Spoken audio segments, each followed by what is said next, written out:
Welcome to Greek for a Week.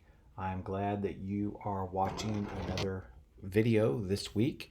And this week we are going to look at the last two verses of the chapter and a section of that chapter that we've been working on for quite some time. So here we're looking at verses 9 and 10 of chapter 3, and that's within the paragraph chapter 3, verses 6 through 10. So next week we will diagram all of 6 through 10. This conclusion here wraps up Paul's, basically it's his opportunity to pray on behalf of the Thessalonians in response to the report that Timothy brings back to him. So we'll translate it again, verse 8. Let's look at verse 8. Because now we live if you yourselves stand in the Lord. Now he says, for what thanks can we render to God for you? For all the joy which we rejoice before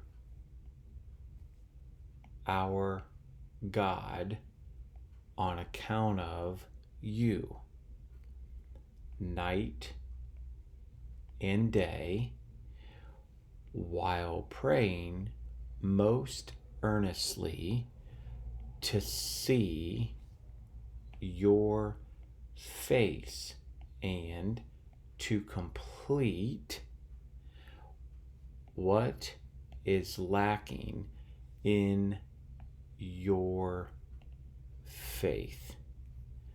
So as we look at these two verses, again, as they conclude the paragraph, the word gar here that begins verse 9, probably for explanation, further explaining what it is that Paul does.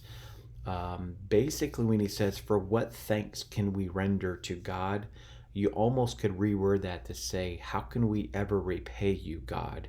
Again, for what God has done through the Thessalonians.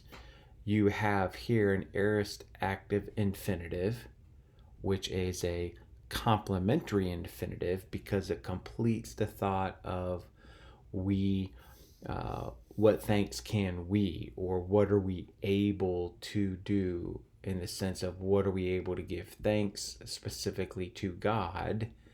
And then here's the to render here. This would be the complementary infinitive. The peri humon. So here's the peri humon. That is, you could say because of you. So the peri there could serve as a causal preposition. And then through you is also could be translated because of you or on account of you. And then verse 10, again, here's a temporal marker, night and day.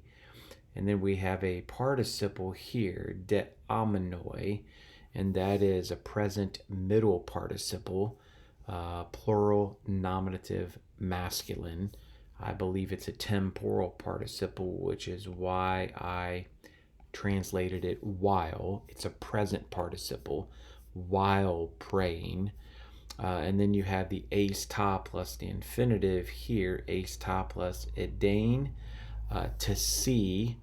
And then here's your face down here, but to see, that's a purpose infinitive.